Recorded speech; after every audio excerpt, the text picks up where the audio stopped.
So, as I was going to sleep last night, during the Scorpio full moon, I heard ripple effects and aftershocks. Those kind of phrases kept popping up in my head, coming through to me.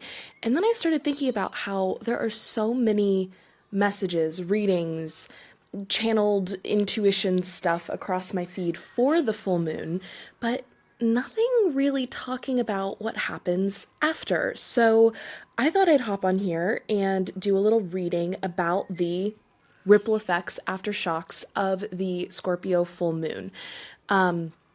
Based on what I've seen, we know that full moon and new moon, any big astrological event, the energy can impact you 2 weeks before, 2 weeks after, which, of course, with a full moon, it's like, okay, well, that's into the new moon. But, depending on how strong different astrological movements are. And Scorpio full moon was a strong one. And I know, oh, I'm forgetting what transit's happening today, but there's another transit happening today. I'll write it in the description or maybe pop it on the screen.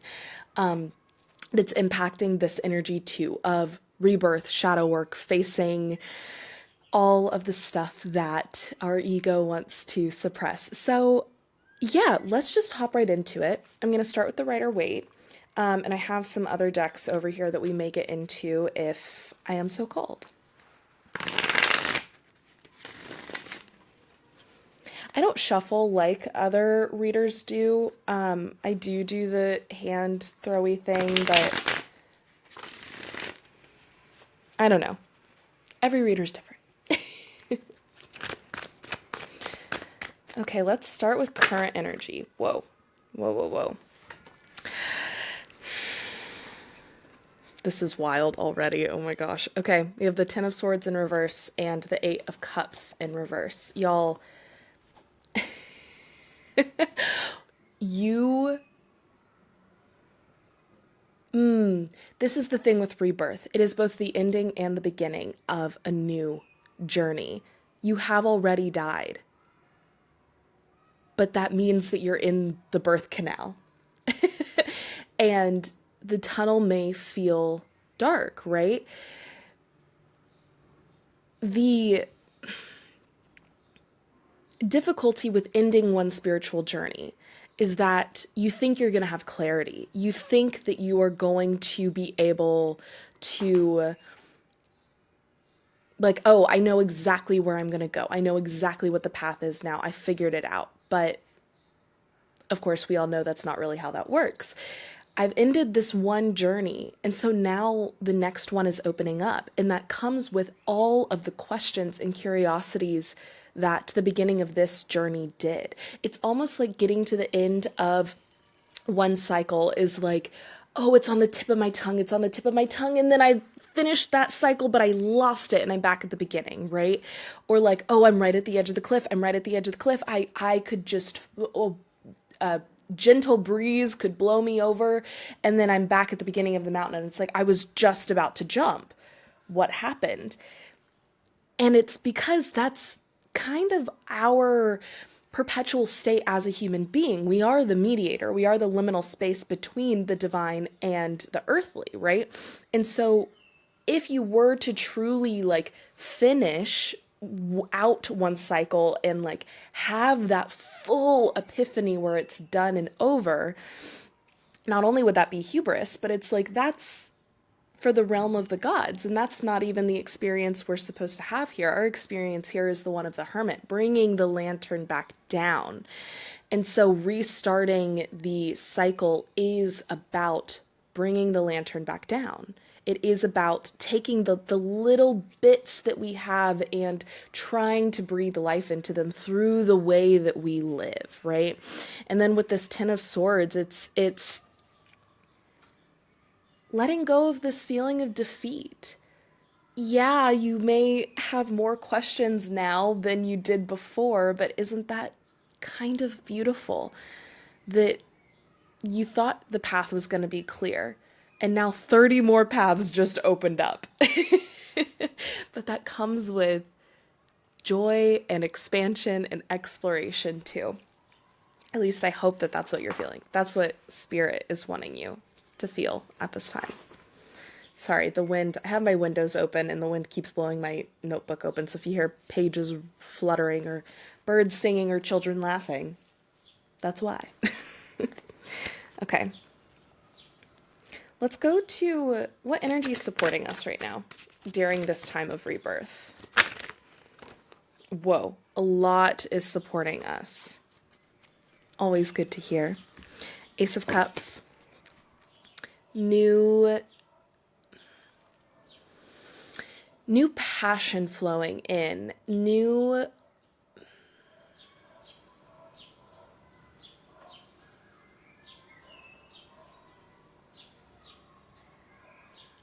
It's trust, right? It's like this newfound sense of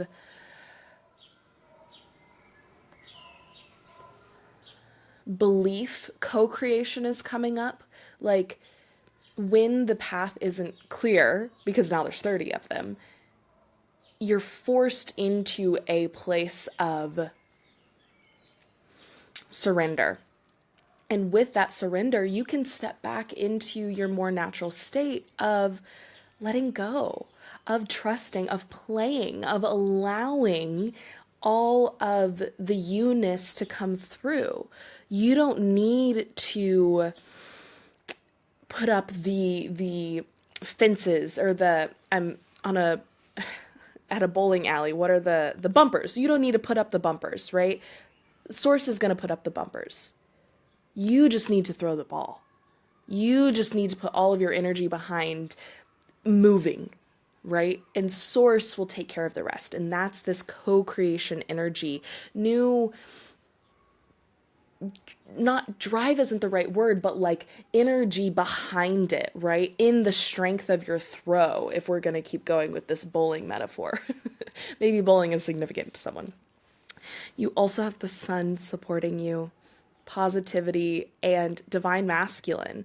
So trusting that this energy of play, this passion forward, trust in the authority of that you feel. You're not, play does not mean throwing structure to the wind. It means allowing and letting, but that comes with action, right? This is a time to move forward, not to sit still. And in that moving forward, it is blooming. It is the flower that breaks through the ground. In the sun, there's sunflowers in the background, which sunflowers are a symbol for me. I just got some flowers the other day, and of course I had to get one with a sunflower in it. I love sunflowers. And let me tell you why. So one of my favorite poems is the Sunflower Sutra by Allen Ginsberg. It's beautiful. You weren't no locomotive, you were a sunflower. Oh, it's so good. I'll link the poem down below if you have not read it. I highly recommend you do. It's one of those ones that feels like a slap in the face and a kiss on the cheek at the same time.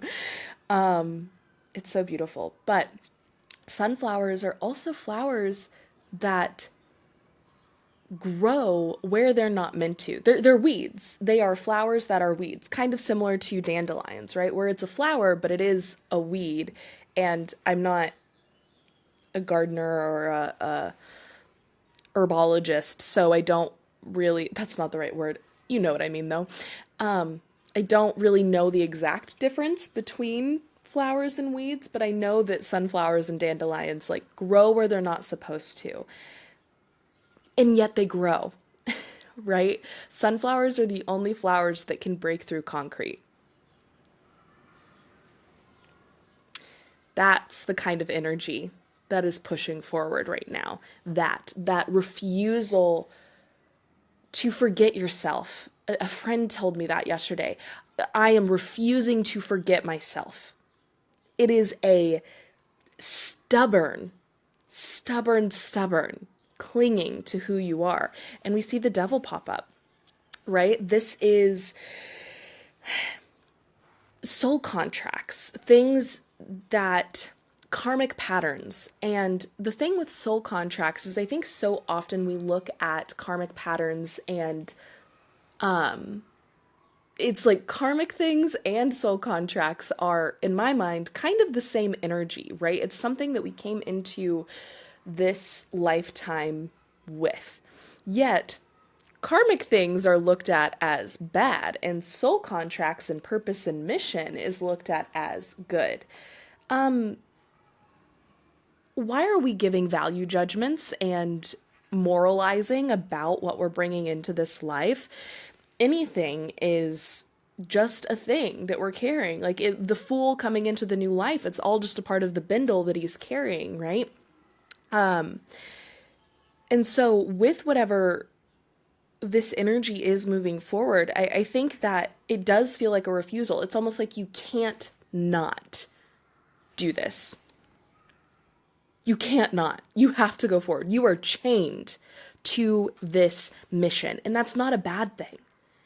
It is oftentimes that level of convincing yourself, right? Like it's the Meek Mill song Wins and Losses. You got to eat the dream. You have to eat the dream. You have to be the dream. You have to see the dream when no one else sees it. Oh, I just gave myself goosebumps. But that's what it is, right? That's what it is. A refusal to turn away because you know. Oh my goodness, do you know? Oh, I keep getting goosebumps. Spirit is like, yes, this is what it is. This is what it is. You know. In this rebirth from the Scorpio full moon, whatever it is that you are facing right now, that you are going through, that you are unearthing, is the catalyst. Let it push you. Let it push you forward. Do not let it push you back. It brought in a lot of energy.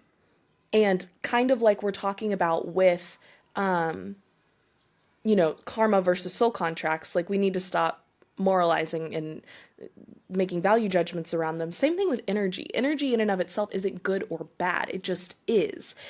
It's what we do with it that can become expansive or constrictive. And if you let all of the energy that came in with the Scorpio full moon hold you back, if you let the fears that it brought up be the reason you turn back, then yeah, it'll be the reason you turn back. But you can also take all that energy and say, no, I'm pushing forward. This is the catalyst. This is the spark that I am going to cultivate and grow into a hearth to warm my journey, the home of myself. And the next card that came out to support you is the Tower. This, whatever it is that is coming up right now, and it's a lot for all of us. Trust me. I'm feeling it. We're all feeling it. Whatever it is that is coming up and breaking down that you are being slapped in the face with right now, let it also be the kiss on the cheek, right? Just like the poem. It is for expansion. And my great mentor says, rock bottom is the solid foundation on which you build your life.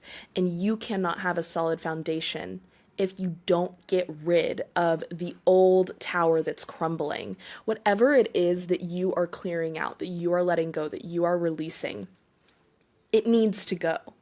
And in clinging to it, in holding on to that so tightly, and I realize that I'm kind of contradicting something I said earlier, but I want to clarify.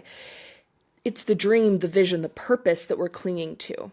All of this stuff that we need to let go is the wall in between, that forward momentum, that forward energy forward, the forward energy forward. Good, Reese, good. But everything in that forward momentum, that is what you are clinging to. The wall that is being built and constructed in front of you, that has been built and constructed, that you think is the thing that is helping you, is actually not helping you. It's a wall, right? And you got to tear it down. You got to release. You got to let it go. I really love burning things.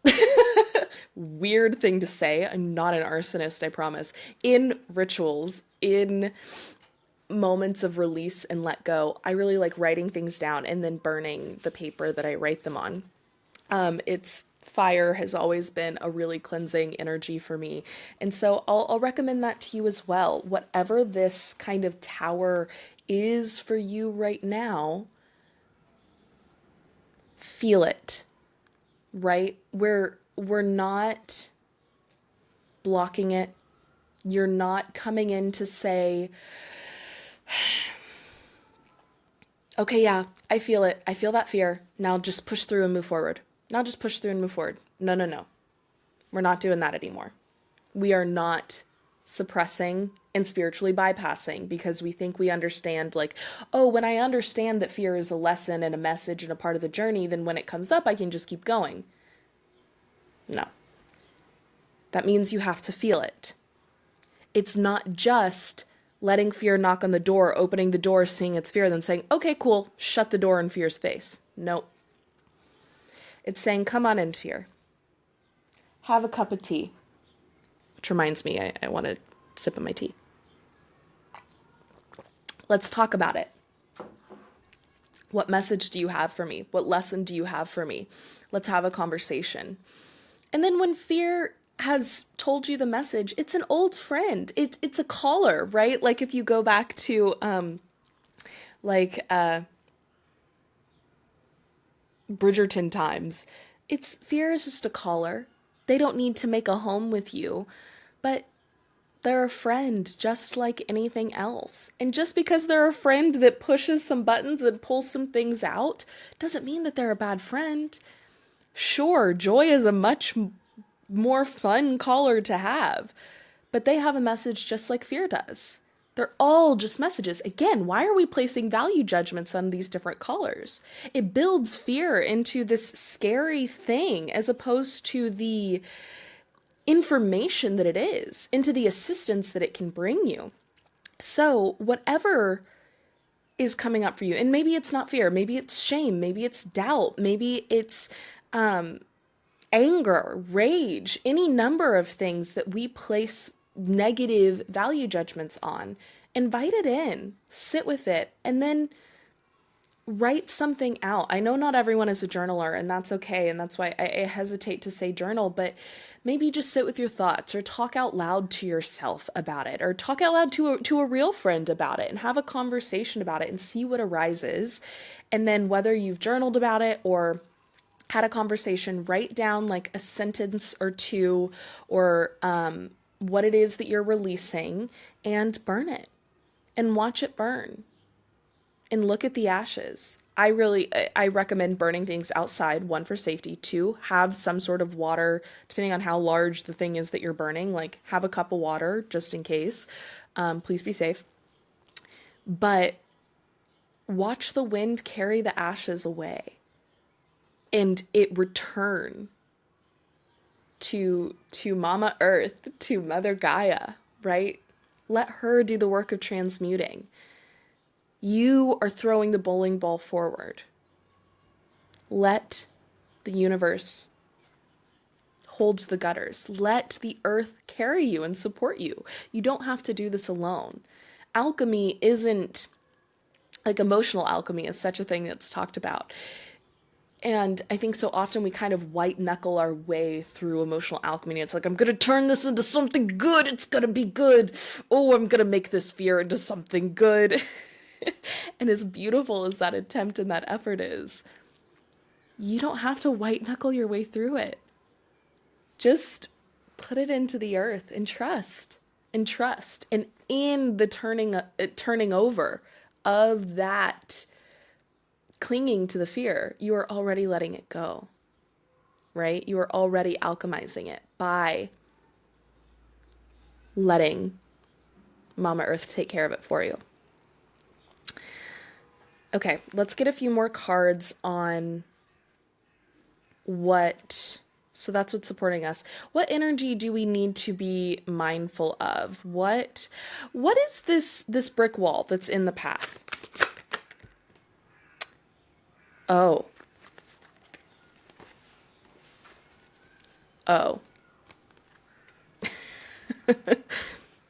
Star in reverse, Hierophant in reverse. You gotta stop forgetting yourself. You are the brick wall. Aren't we always? Aren't we always? You are a star. You are. Wind is... It just started raining. As soon as I said that, it literally just started raining, and it is sunny outside. You're a star, baby. Oh, my beloved. You were never no locomotive sunflower. You were the sunflower. And it is in owning that you are both the masculine and the feminine. You are both the ruler and the ruled. I'm gonna have to go shut my windows because now water is coming in. Holy cow.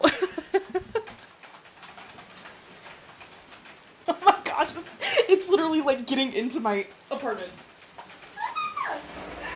That's crazy. Okay, also sorry if the camera is so shaky. I am clearly recording on my bed because I was chilling in bed and wanted to be cozy. Okay, also the rain, you're gonna hear the rain. The rain is loud in my apartment because I have a skylight and basically all of my walls are windows. So I hope that it only enhances your experience. Yes, okay. But that's how much of a star you are. As soon as I said it, the rain started falling. Literally, it's still sunshiny outside, and like it is going. Like there's a puddle. There's a puddle in my apartment. I have tile floor. I'll clean it up later. It's fine. That is how much of a star you are. I hope you could hear that. Wasn't talking in the mic. That is how much of a star you are. Like, I'm just gonna keep saying it because, like, do you even know? I think you feel it a little bit. You feel it a little bit. There's a little bit of a spark in there. Oh, please tend to that spark. Blow that spark into a flame because it is more than you could ever imagine. That's literally what Source just said. That's crazy. And the Hierophant is the balance between everything. In the Hierophant card, there's these two keys at the bottom. And these keys, you know, different people have different takes on what they mean now. In mythology, they are traditionally considered the power to loose and the power to bind. It is the energy of giving and receiving, and that is like heart chakra energy, right? That's why money is tied to the heart chakra. Relationships are tied to the heart chakra. Connections are tied to the heart chakra because it's all about giving and receiving, this open flow of abundance of all sorts of things. When people say abundance, they oftentimes use it as a nicer way to say money. That's not what I'm talking about. I'm talking about actual abundance of fullness of feeling. And remembering that you are the wielder of these keys. You have the power to loose and the power to bind. You are the balancer. Do not forget. Oh, my beloved, do not forget. I want to pull from my other tarot deck, the Moon and Stars Tarot from Jane Wallace.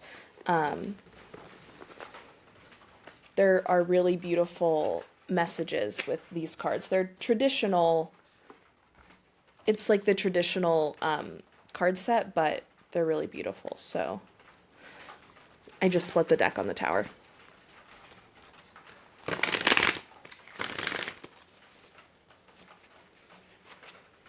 Let it go. Let it burn. Let it go, sir.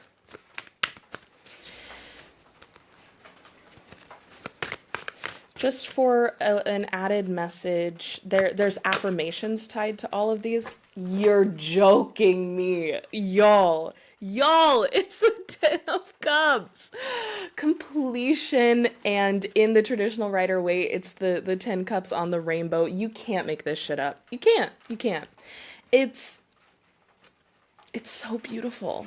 Oh my gosh. Y'all, so much is waiting for you as soon as you remember who you are.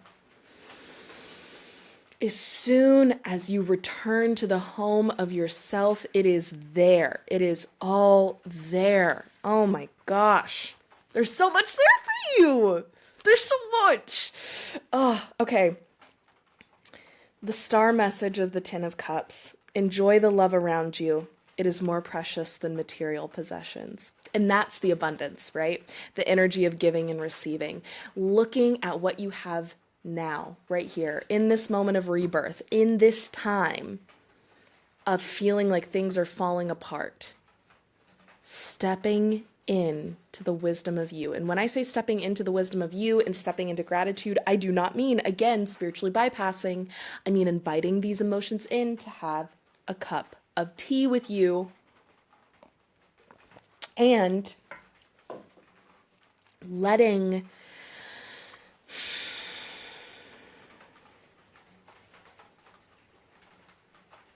let it be. Let yourself be.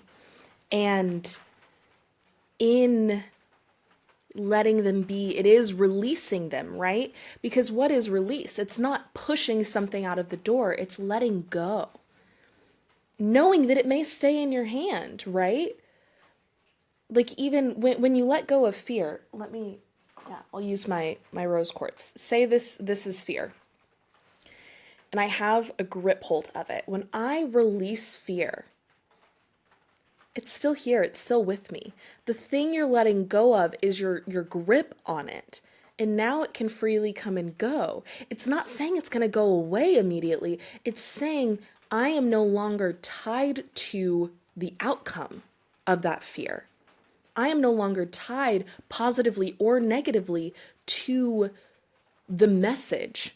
I am just receiving the message. And that's why letting go is important, is because it allows you to receive. I hope that visual helped. I think that's helpful. I hope it was. This is beautiful. This is really beautiful. I want to pull one more from the Moon and Star Tarot. Just a moving forward, ripple effects of the Scorpio full moon, moving forward as you're working through this energy. What should we be focusing on? I, we, me. What should we be focusing on? A lot. That's too many. We need one card, please, Source. One card, please. One card for what we should be focusing on. What should we be focusing on?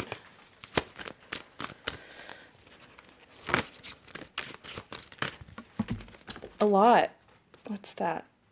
The Empress in reverse.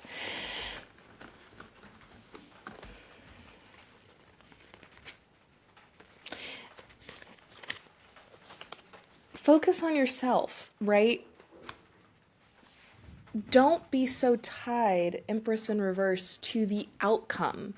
It's the detachment. It's what we were just talking about. That's why it took so long for the cards to go, and why it was so much is because that's this whole reading. It's letting go of the brick wall, not knowing what's going to happen. Letting go of, am I going to make the right choice? Now that these 30 different paths have opened up, I better choose the right one to keep walking down. But can't make a wrong choice.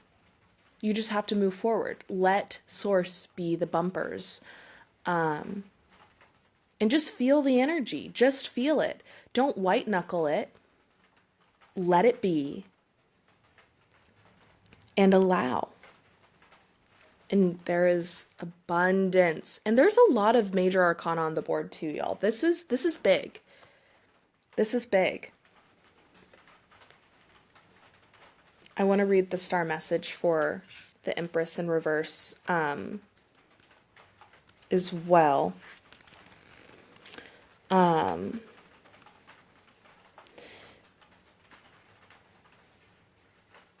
Whoa, the moon magic affirmation is I am in touch with my femininity. So getting in reverse emphasizes this divine masculine, right? This trusting in your forward momentum, in the action you take. Trust in whatever calls to you. If you get a random urge to do something, just do it and see what happens. Let's just see what happens, y'all. Yeah, let's just see what happens. I can't wait to see what happens for you. If this resonated, feel free to give it a like. This isn't what I normally do, but I think I want to start doing it. So if you enjoyed this, please let me know. And I hope that this is helpful as you transition through this time. The full moon in Scorpio is a lot. One of my dear friends who's a Scorpio, she's always like, every time I tell someone I'm a Scorpio, they're like, oh, you're a Scorpio. And I'm like, yeah. and I love her so dearly, but I'm like, yeah. So if you're a Scorpio, love to my Scorpios out there. You get a bad rep, and actually the reason why you get a bad rep is because of the same thing that we're talking about, the value judgment on different things. But this friend, she is one of those people who forces you to really step into your truth when you're with her. And that's, I think, what Scorpionic energy does for a lot of us, and that's scary. And that's why I think so much of us struggle with it, is because it is scary, because it makes us face the shadow, the wall. But try and release, try and let be, and know what is meant for you will not pass you. And remember, you are a star. Do not forget.